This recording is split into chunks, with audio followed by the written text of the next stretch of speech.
하나님, 모든 것이 하나님의 은혜라고 하는 것을 이 시간도 우리의 믿음으로 고백합니다. 이 땅에 발을 딛고 살아가지만 우리의 영원한 시민권이 하늘에 있는 하늘의 백성으로 살게 하시니 감사합니다. 하나님을 모시고 살아가는 그 어느 곳이나 하나님 참으로 하늘나라가 되게 하시고 하나님이 기뻐하시는 삶의 열매들을 맺어드릴 수 있도록 날마다 주님 우리와 함께 하시고 동행하여 주시기를 간절히 소망합니다. 하나님, 이 시간에 우리가 주의 말씀을 듣기 원합니다. 하나님, 부족한 종을 긍휼히 여겨주시고 이 시간도 친히 하나님께서 말씀을 열어 펼치셔서 우리에게 이야기하여 주시고 우리 각자의 심령 가운데 가장 적절한 음성으로 들려주시는 귀한 시간이 되게 하여 주시옵소서. 하나님을 바라보고 기대하며 예수님의 이름으로 기도했습니다. 아멘. 여러분, 지난 목요일이 10월 31일이었습니다. 목요일 10월 31일이 어떤 날인지 혹시 기억하시는 분 계십니까? 감사합니다. 할로윈이었죠. 올해도 저희 교회에서는 할렐루야 나잇이라고 또 특별한 프로그램을 가지고 많은 아이들이 모여서 선생님들과 함께 재밌고 좋은 시간을 가졌습니다.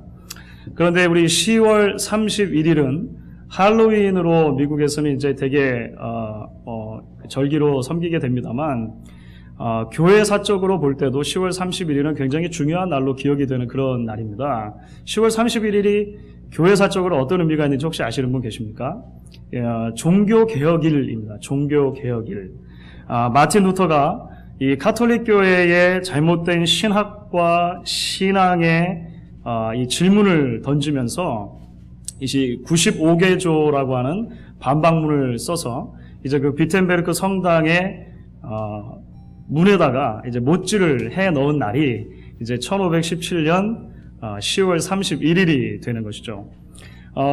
훌륭하고 경건한 카톨릭 수사였고 또 스스로가 신학 교수였던 루터가 그 신앙의 양심에 가장 많은 가책을 받았던 당대의 사건이 있습니다. 그 사건이 무엇이냐면 바로 면죄부라고 하는 사건이죠. 면죄부.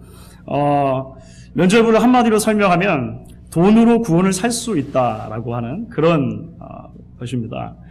돈으로 구원을 사되 돈만 있으면 자신의 구원뿐 아니라 평소에 회개하지 못하고 죄를 짓고 그냥 지옥에 가 있는 그런 사람이라 하더라도 돈만 내면, 그러니까 헌금만 하면 그 사람의 구원도 살 수 있다라고 이제 나중에 가르치기 시작을 했습니다. 그래서 이제 당시 교회 면죄부 판매의 나팔수 역할을 했던 테셀이라고 하는 수사가 있습니다. 그 수사가 이제 사람들을 선동하고 다니면서 설교를 많이 했었습니다. 그리고 직접 걷기도 하고 그 사람의 그 선동했던 설교 가운데 이런 구절이 남아있어요. 여러분의 금화가 헌금 궤에 떨어지면서 땡그랑 소리를 내는 순간 여러분이 사랑하는 그 사람의 영혼이 연옥에 있다가 천국으로 바로 직행해서 올라가는 것입니다. 이렇게 설교하는 설교자가 있었다고 하는 것입니다. 그러니까 결국 이처럼 비성경적이고 왜곡되어져 있는 가르침을 바로 돌려놓고자 하는 그런 신앙적인 열정에서 종교개혁이 시작이 되었다고 하는 것입니다. 우리가 예수님의 생애를 살펴보면 복음서에 나타난 예수님의 생애 가운데 간혹 예수님께서도 이런 개혁적인 모습을 보여주실 때가 있는 것을 발견하게 됩니다. 평소에는 원수까지도 사랑하라고 하시고 오른뺨을 누가 때리면 왼뺨도 돌려대라고 말씀하셨던 주님께서 복음서의 곳곳에서 전에 없던 분노를 바라는 그런 모습들을 발견하시게 되십니다. 심지어는 막 상을 뒤엎으시고 이렇게 하실 정도로 폭력적인 모습도 간혹 보여주시죠. 어떤 때 그랬습니까? 종교라고 하는 허울 좋은 이름으로 하나님의 이름이 업수여김을 당하게 되어지고 하나님의 말씀이 왜곡되어지거나 하나님의 본래 의도하신 그런 의도에서 벗어난 가르침들이 이제 자꾸 들어오게 되어질 때 예수님께서 그것을 바라보시고 분노하셨던 모습을 그리고 개혁하려고 하셨던 모습을 바라보게 되는 것입니다. 오늘 우리가 함께 읽은 본문이 좀 길었습니다. 네 편의 이야기가 한꺼번에 들어있죠. 그런데 사실 서로 다른 것처럼 보이는 이 네 편의 이야기는 하나의 일관된 주제를 가지고 우리에게 주어지고 있습니다. 바로 당시 종교 지도자들이 가지고 있었던 잘못된 신학과 잘못된 신앙에 대해서 예수님께서 지적하시고 도전하시는 모습이라고 하는 것이죠. 그러니까 오늘 설교 제목의 말씀과 같이 잘못된 것에 대해서 도전하시는 왕의 복음에 대한 이야기가, 그 메시지가 이제 오늘 우리가 함께 살펴보는 이야기들에 고스란히 들어있다라고 하는 것입니다. 오늘 여러분 네 이야기들을 읽었습니다. 네 편의 이야기를 여러분들 읽으시면서 혹시 어떤 것들 느끼셨습니까? 네 이야기가 우리에게 소개될 때 굉장히 그 공통점을 가지고 소개가 되고 있는데요. 각 이야기 속에서 중요하게 생각되는 부분들이 이제 있는 것을 발견하게 됩니다. 먼저는 각 이야기에서 질문이 굉장히 중요하게 작용을 합니다. 질문. 누군가 질문을 하고 답을 하고 이런 거 있지 않습니까? 이런 것이 오늘 내 이야기에서 모두 다 중요한 이야기로 우리가 등장한다라고 하는 것을 볼 수 있는 것이죠. 첫 세 이야기에는 바리새인들이 예수님이나 혹은 제자들에게 질문하는 것으로 나옵니다. 우리가 어떤 사람이 질문을 어떻게 하느냐를 보면 그 사람의 수준을 가늠해 볼 수 있다, 이렇게들 말하지 않습니까? 그들이 예수님께 가지고 나와서 질문했을 때 그 질문은 그 바리새인들이 가지고 있는 신학과 신앙의 수준을 그대로 드러내주는 것이었습니다. 예수님께서는 그들의 신학과 신앙이 잘못되었다라고 하는 부분들을 지적해 주시면서 이제 여러 가지로 대답을 해 주시게 되는 것이죠. 마지막 이야기로 가시게 되면 질문하는 대상이 이제 바뀌어집니다. 마지막 이야기에서는 예수님께서 질문하세요. 예수님께서 질문하시는데 아무도 예수님의 질문에 답변을 못하죠. 그리고 이제 그 질문을 들었던 바리새인들이 밖으로 나가서 예수님을 죽이려고 했다, 이렇게 오늘 이야기들이 끝을 맺는 것을 볼 수가 있습니다. 그러면 바리새인들이 예수님에 대해서 가지고 있었던, 예수님에게 던졌던 그런 질문들은 어떤 종류의 질문입니까? 먼저 첫 번째 질문은 예수님께서 세리였던 레위라고 하는 사람을 제자로 부르신 사건이 있었습니다. 그 레위를 제자로 부르신 다음에 여러 세리들과 죄인들과 함께 예수님께서 식사를 하셨습니다. 그 식사하시는 모습을 보고서 바리새인들이 질문한 것이죠. 뭐라고 질문했습니까? 어찌하여 세리와 죄인들과 함께 먹는가? 거룩한 율법을 가르치는 랍비라고 하면서 어떻게 죄인들의 무리와 아무렇지도 않게 어울려 지낼 수 있느냐, 뭐 이런 그 질책에 담겨있는 질문이겠죠. 예수님께서는 그 질문에 대해서 이제 이렇게 답변을 해주셨습니다. 2장 17절인데요. 우리 같이 한번 읽어보도록 하겠습니다. 2장 17절을 같이 읽습니다. 예수께서 들으시고 저희에게 이르시되 건강한 자에게는 의원이 쓸데없고 병든 자에게라야 쓸데있느니라. 내가 의인을 부르러 온 것이 아니요 죄인을 부르러 왔노라 하시니라. 두 번째 바리새인들이 던진 질문은 무엇이었습니까? 두 번째 질문은 금식과 관계된 것이었습니다. 그러니까 당시에 바리새인들과 세례 요한의 제자들, 그러니까 세례 요한이 속해 있었던 그 종교 공동체라고 생각을 하는데요. 그 제자들은 율법의 말씀을 따라서 경건의 훈련을 하는데 특별히 뭐 기도와 금식, 구제 이런 것들을 철저하게 하면서 이 금식에 대해서도 굉장히 중요하게 생각을 했습니다. 그래서 세례 요한의 제자들과 바리새인들이 금식을 했어요. 예수님의 제자들이 금식을 안 하는 것입니다. 그래서 바리새인들이 또 지켜보고 있다가 물어본 것이죠. 요한의 제자들과 바리새인의 제자들은 금식하는데 어찌하여 당신의 제자들은 금식하지 않습니까? 이렇게 질문했습니다. 도대체 당신의 제자들은 율법에 따라서 왜 금식을 안 합니까? 도대체 율법을 어떻게 가르쳤길래 랍비라고 하면서 선생이라고 하면서 제자들이 금식을 안 할 수가 있습니까? 이렇게 이제 이야기를 한 것이죠. 예수님께서는 당시의 결혼의 관습을 이제 빗대어서 말씀하시면서 거기에 대해서 대답을 해주십니다. 2장 19절에 예수님의 대답이 나오죠. 2장 19절도 우리 같이 한번 읽어보겠습니다. 예수께서 저에게 이르시되 혼인집 손님들이 신랑과 함께 있을 때에 금식할 수 있느냐? 신랑과 함께 있을 동안에는 금식할 수 없나니. 자, 세 번째로 바리새인들이 던진 질문은 어떤 질문이었습니까? 안식일과 관련된 질문이었습니다. 계속 그 흐름이 있는 것을 보시게 되죠.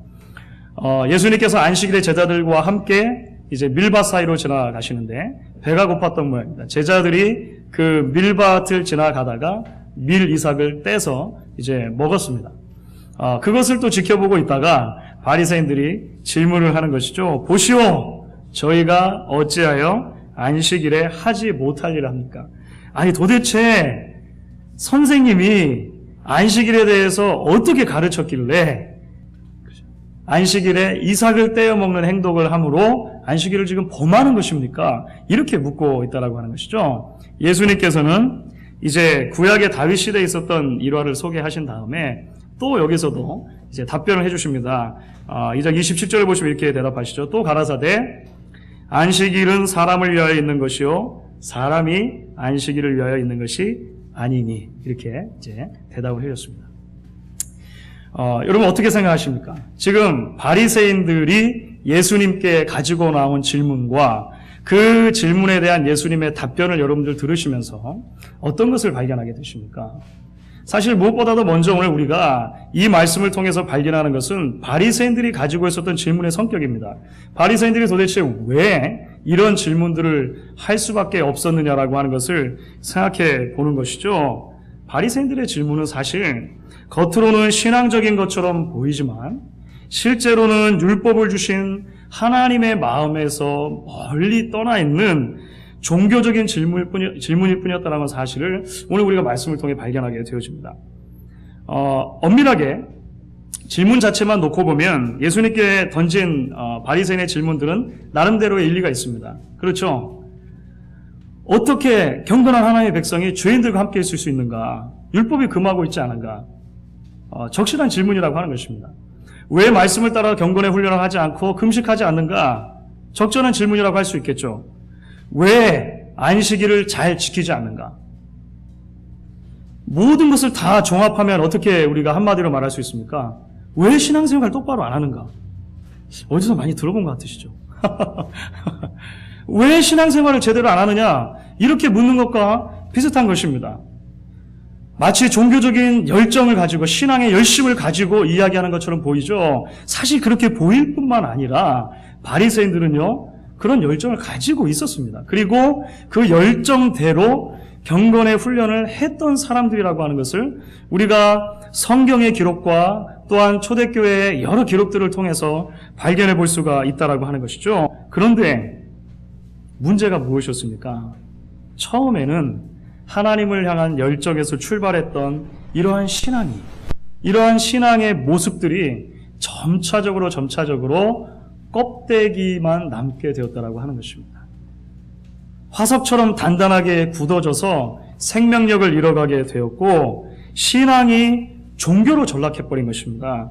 거룩과 경건은 결국 율법을 지키지 못하는 사람들과 그 율법을 지키지 않는 나를 구분하고 나의 의를 드러내고 나를 교만하게 하는 요소로 작용했다라고 하는 것을 발견하게 되는 것이죠. 그렇기 때문에 바리새인들의 질문에서 우리가 공통적으로 발견하는 것이 있습니다. 그것은 무엇이냐면 바리새인들의 질문 속에 종교적인 질문은 있지만 사람에 대한 관심은 없다라고 하는 것입니다. 여러분 오늘 말씀 읽으시면서 혹시 그것을 발견하십니까? 신앙적인 질문은 있는데 정작 그 신앙의 대상, 신앙을 가지고 있어야 하고 하나님과 관계를 맺고 살아야 하는 사람에 대한 관심이 부재하다는 것을 볼 수 있죠. 하나님의 창조의 면류관으로 만들어진 사람.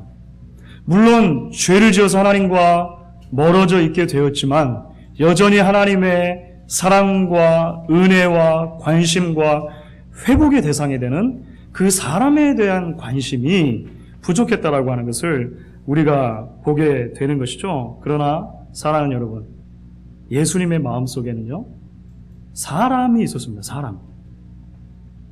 오늘 예수님께서 답변을 바리새인들에게 하신 그 답변들을 하나하나 다 뜯어보십시오. 모든 예수님의 관심은 사람에게 있는 것이에요. 왜 사람에게 관심이 있습니까? 하나님의 관심이 사람에게 있기 때문에 그런 것입니다.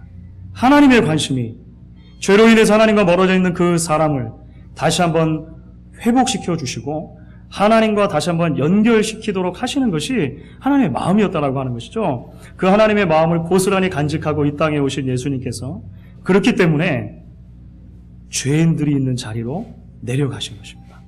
죄인들과 함께 식사하시고 마신 것이에요. 그리고 이 땅에서 육신의 질병과 귀신 들려 고생하는 많은 사람들을 사랑의 마음을 가지고 고쳐주시고 귀신을 내어 쫓아주시고 회복시켜주시는 놀라운 일들을 행하셨던 것을 우리가 바라보게 되는 것입니다. 종종 한국교회와 또 일부 목사님들의 부끄러운 소식을 들을 때마다 얼굴이 뜨뜻해지는 것을 경험하게 됩니다. 부끄럽기도 하고 또 화가 나기도 하고 뭐 그런 것이죠. 그런 목사님들 중에서 좀 심한 분이 계세요.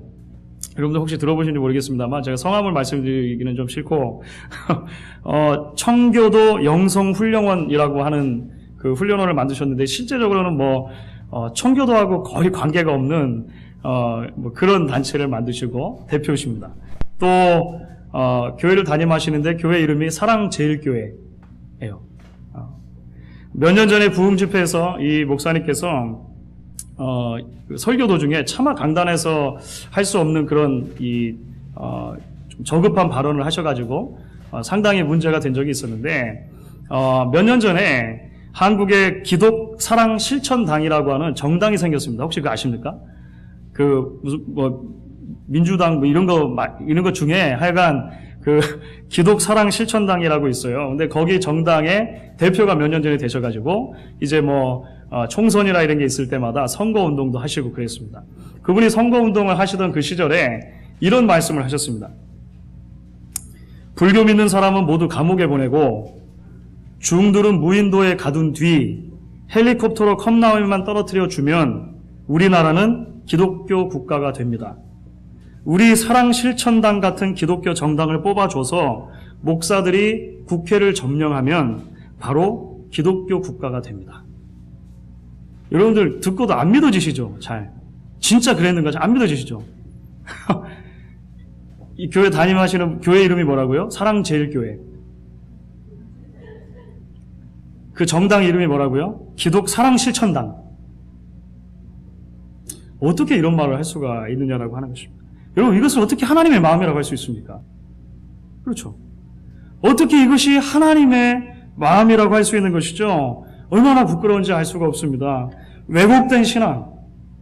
하나님의 마음에서 얼마나 많이 멀어져 있는지 알지도 못한 채로 그 왜곡된 신앙이 진짜인 것처럼 생각하는 종교의 껍데기들이 마치 무엇인가를 대표하는 것처럼 이렇게 되고 있는 것이 지금 현실 중에 하나라고 하는 것입니다. 그래서 사랑하는 여러분, 오늘 마지막 이야기에서 보시면 예수님께서는 이제 스스로 바리새인들에게 주변에 있는 사람들에게 질문을 던지십니다. 안식일에 회당에 들어가셨어요. 근데 그 회당에 한편 손이 말라서 비틀어져 있는 장애인이 있는 것입니다. 그곳에 모여있는 바리새인들이라면 마음속에 얼른 또 다른 질문이 생겼겠죠. 그렇죠. 어떤 질문이 생겼겠습니까? 어라? 손 마른 장애인이 있네? 안식일인데. 예수님께서 이번에도 이 사람을 고쳐주심으로 안식일을 또 한 번 공공연하게 깨뜨릴 것인가? 그렇죠. 뭐 이런 질문들이 마음속에 있었겠죠. 예수님께서 이번에는 그들이 먼저 질문하는 것을 허락지 않으시고 선수를 치셨습니다. 그래서 먼저 질문을 하시죠. 아예 그 장애인을 모든 사람이 다 볼 수 있도록 한 가운데다 세워두시고 이제 질문을 하시는 겁니다. 3장 4절 말씀이죠. 같이 한번 읽겠습니다. 3장 4절입니다.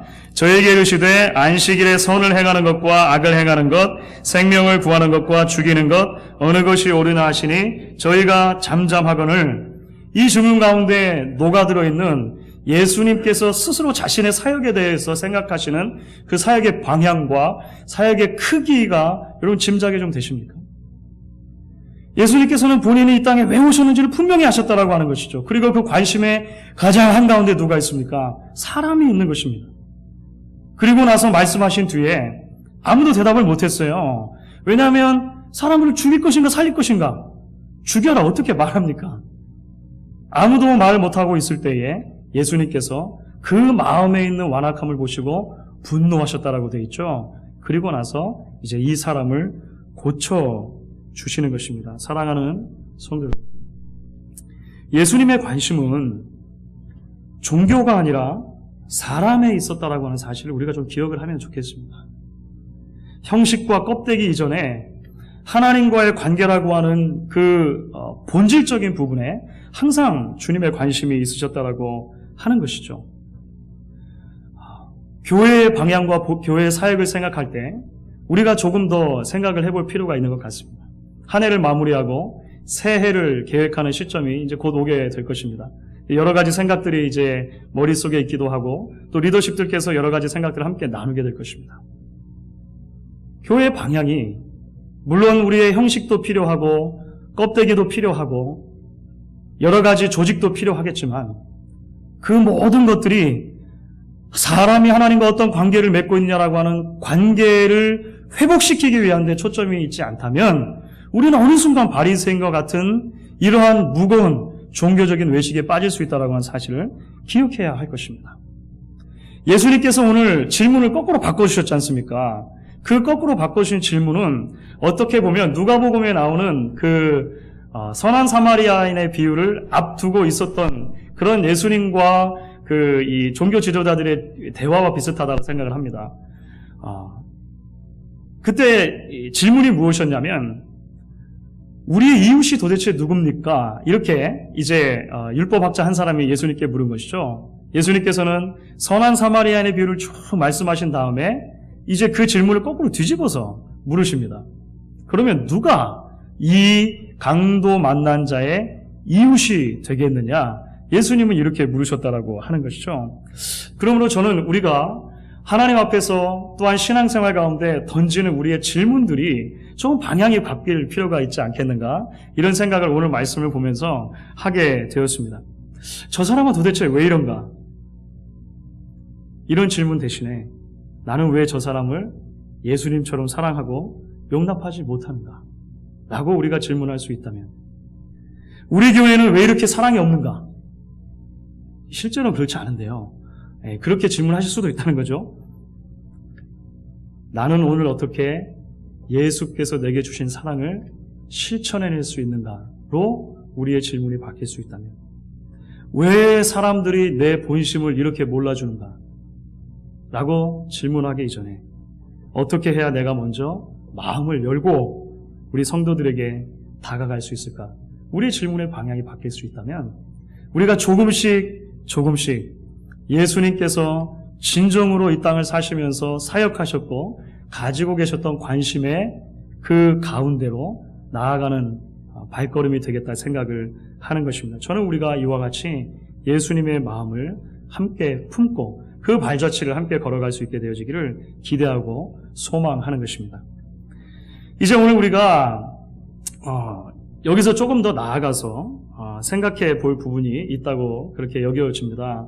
오늘 말씀을 마치기 전에 그래서 우리가 이 부분을 조금 더 살펴보도록 하겠습니다. 그것은 우리가 예수님의 관심이 사람에 있었다라고 하는 것을 계속 강조해서 말씀을 드렸습니다. 그런데 예수님의 그러한 사람에 대한 관심은 사실 단순한 그 휴머니즘의 발로가 아니었다라고 하는 것을 좀 우리가 기억할 필요가 있는 것 같습니다. 그러니까 예수님의 관심은 그저 온 인류가 평등하게 살아야 된다라고 하는 인본적인 그 박애주의 사상하고는 좀 관계가 있다는 그 거리가 있다는 것입니다.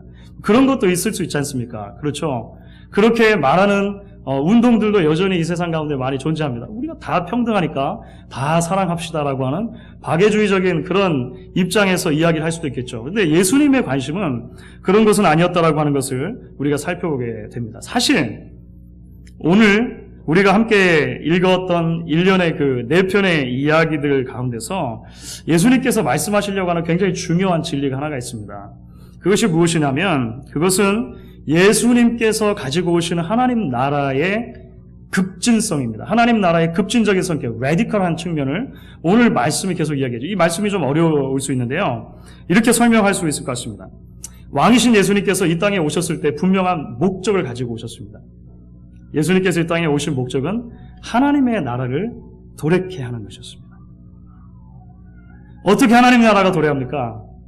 죄로 인해서 하나님과 관계가 멀어져 있고 그래서 하나님의 통치를 온전히 그 삶 가운데 누리지 못하는 사람들을 다시 하나님과 회복시켜 주심으로 하나님의 통치를 경험하는 삶의 자리로 불러주심으로 가능한 것이죠. 그게 복음의 핵심인 것입니다. 예수를 통해서 하나님과 다시 관계가 회복될 수 있고 그렇게 될 때 하늘나라의 백성이 된다는 것이죠. 하나님 나라의 백성이 된다는 것입니다. 그래서 예수님께서는 이 땅에 오셨을 때 초기부터 그 메시지를 전하실 때마다 하나님의 나라를 언급하시죠. 오늘 특별히 이제 마가복음의 이 컨텍스트 안에서 보시면 마가복음 1장 15절에 예수님께서 처음 입을 열어서 전하신 메시지는 이렇게 되었다라고 기록합니다. 하나님의 나라가 가까웠으니 회개하고 복음을 믿으라.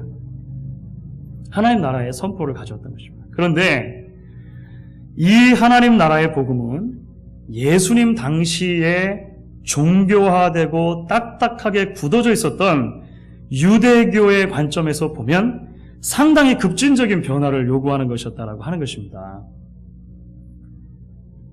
왜냐하면 하나님 나라의 복음은 구약의 모든 율법과 역사를 예수님 안에서 새롭게 해석하게 하고 그 예수님의 관점으로 다시 이제 바라보게 하기 때문이라고 하는 것이죠. 오늘 이야기 가운데 이러한 복음의 급진성을 드러내주는 가장 좋은 예가 바로 이 금식과 관련된 질문에 대해서, 그리고 안식일과 관련된 질문에 대해서 예수님이 답변하신 그런 말씀들 가운데 나와 있습니다.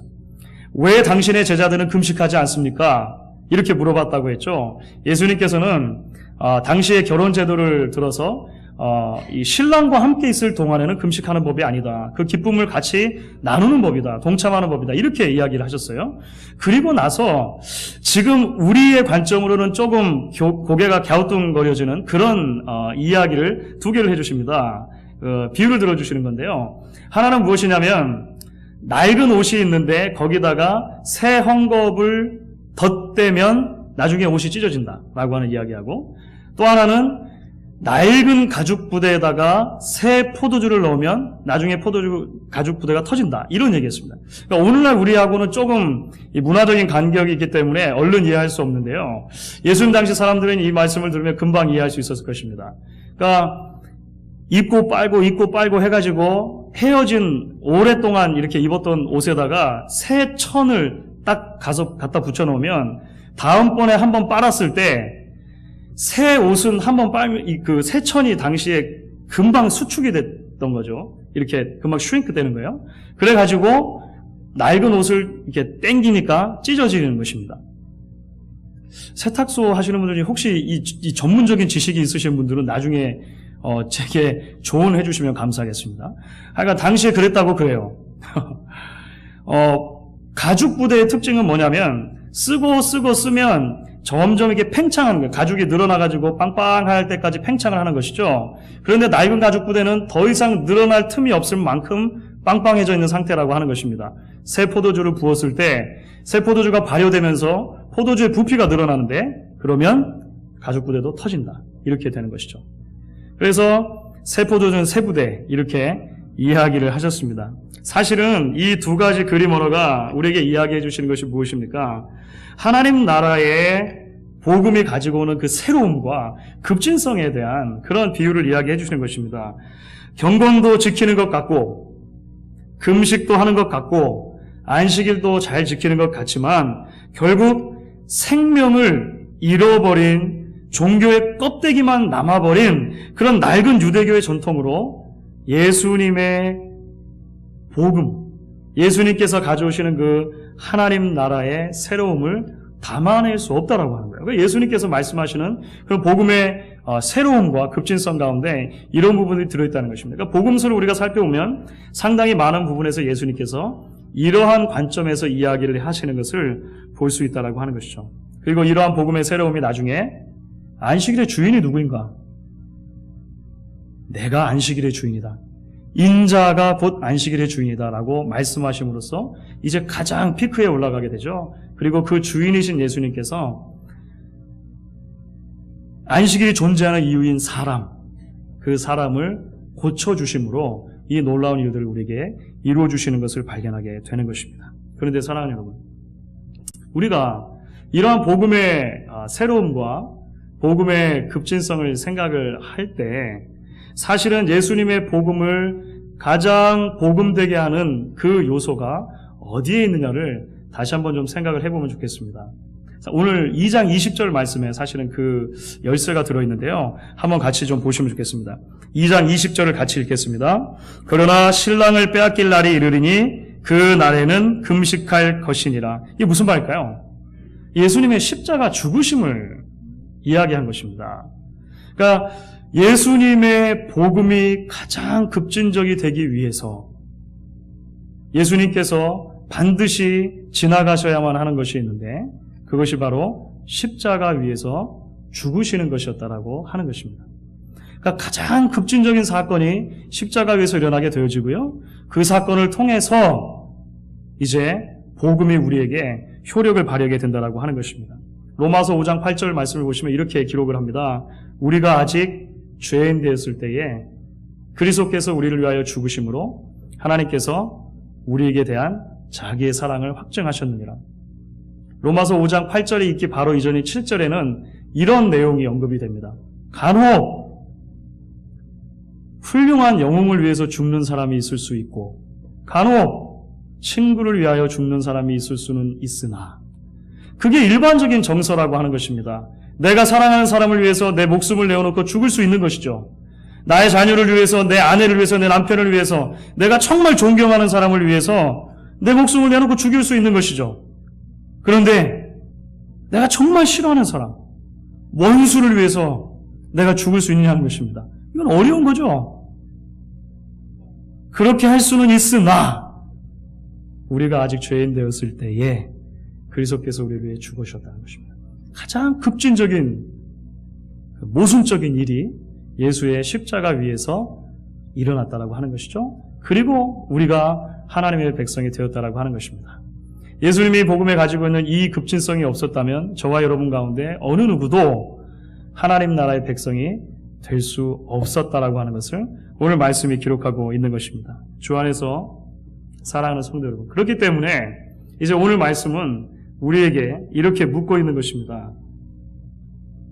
그 어떤 것보다도 예수가 귀한가라고 묻고 있는 것입니다.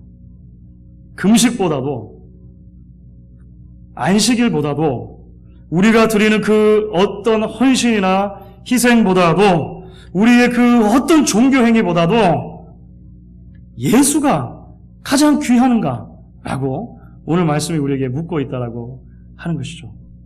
오늘 복음이 바리새인들을 도전하지만 최종적으로는 이 자리에 앉아서 예배하는 저와 여러분을 그래서 도전하고 있는 것입니다.